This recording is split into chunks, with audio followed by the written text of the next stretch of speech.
Hey guys, Veebat here with another V-Plays, and today we're looking at the 302. This is available right now in the premium shop, and some people have been asking some questions about it, so I figured I'd showcase it a little bit. Bottom line, this is a rocket plane, so if you weren't anticipating that, get ready for a change of pace because there's only 2 of these in game, and it'll idle very slow, and these 2 ramjets on the wings are just there to keep it sustained in flight. But that little nozzle on the tail, that's the rocket motor, and you can see how quickly we can skyrocket not only into higher speeds but also to higher altitudes. The rate of climb of this aircraft is extremely high, and the boost regenerates fairly quickly.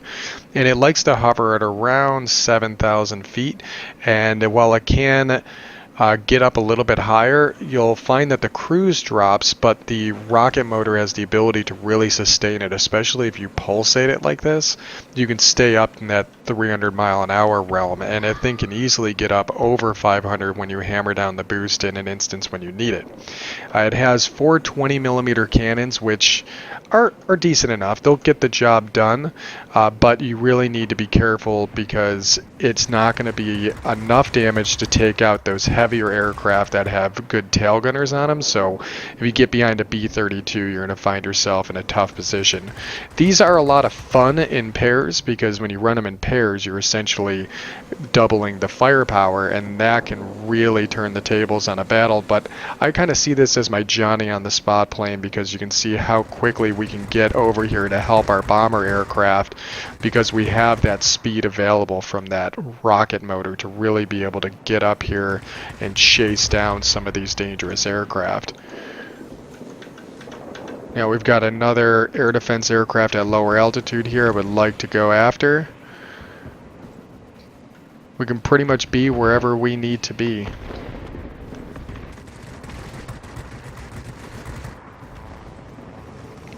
We are not very maneuverable. That's something to bear in mind with this airframe. But even here, it holds its speed so well. We weren't even trying to stay at speed, and we were already over 400 miles an hour. Going up against this A-26, this might be a dangerous endeavor. You guys may see here how bad this thing is against a tail gunner, especially these dual 50s. These guns, again, overheat pretty quickly.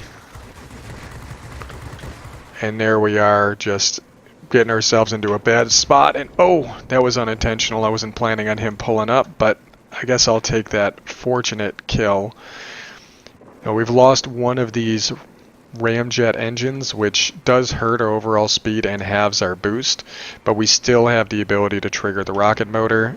Now we got our speed back. Let's go ahead and get on this DO 217M. This is a little bit thinner skin than an A-26, so we can do a little bit more damage to him. Manage to knock him out.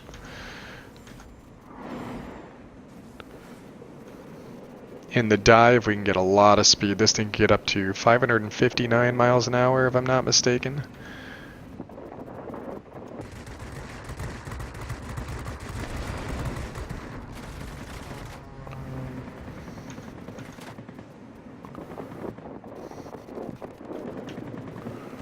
We'll have to bypass him and go after this IL-8.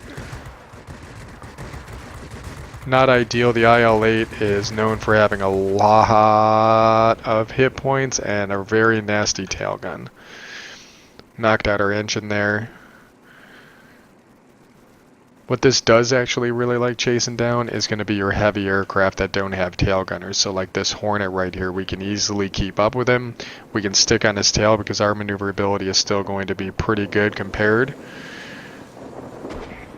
Air supremacy achieved. Air supremacy, awesome. Our buddy's over here, he's on him, so I'm not too worried about this. But I can get a quick repair in, which is what I was really coming over here for. We took a ghost round. Not sure why that happens. Maybe it's just a shell that hasn't registered from earlier for against one of those aircraft with a tail gunner on them.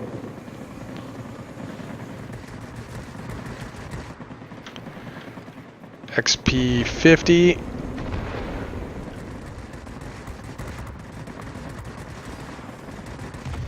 Sweet.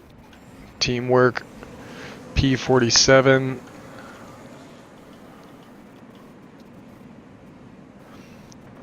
There's a player in that I-210.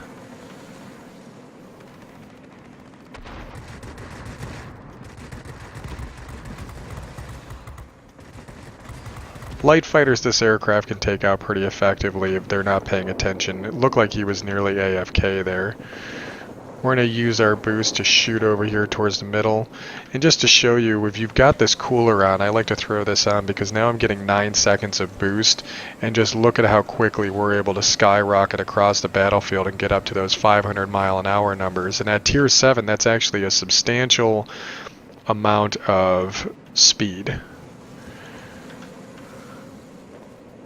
Ignore him for right now. Those aircraft are knocked out. What do they got left over here? Yeah, it looks like that I-210 was actually AFK, but I'll take free points if I can get him. Keep it up. Victory is almost ours. Let's see if we can do this a little bit more effectively against this A-26.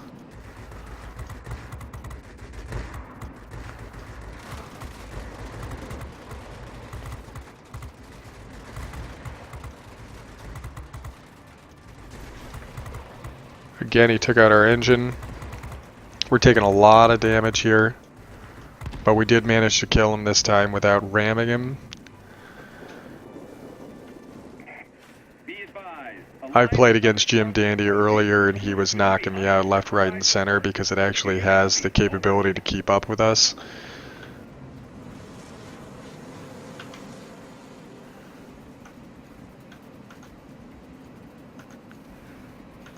Here we are, another heavy aircraft vectored for intercept. Probably didn't even notice we were coming. Knocked him out really quickly.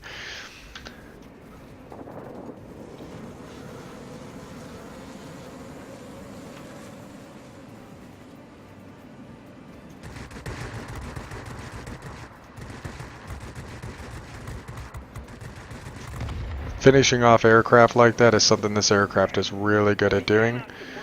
That is the end of the match right there. Throw up a GG. Not too bad of a performance for us. I feel like this showcases this aircraft pretty much on par for what we usually expect for a return on this Tier 7 premium fighter.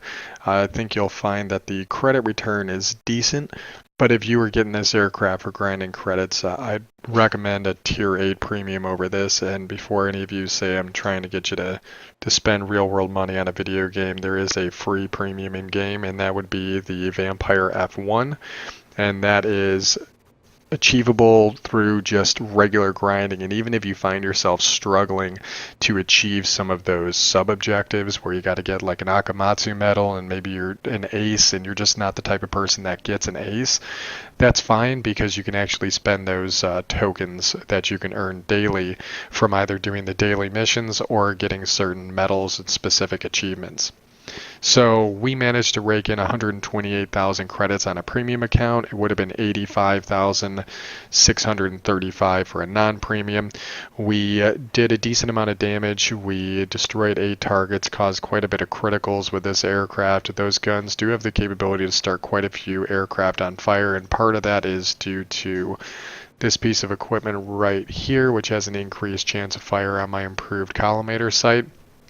I've opted to go with some maneuverability mods just to be able to get that fine-tuned aim on target so that way I can get those guns to make contact. Otherwise, you're looking at a 13.1 average turn time for a 360-degree circle, while I'm at a 12.6 right now. That's also combining the fact that I am using my Su-9 that has aerodynamics expert, so we're getting even more from those pieces of equipment.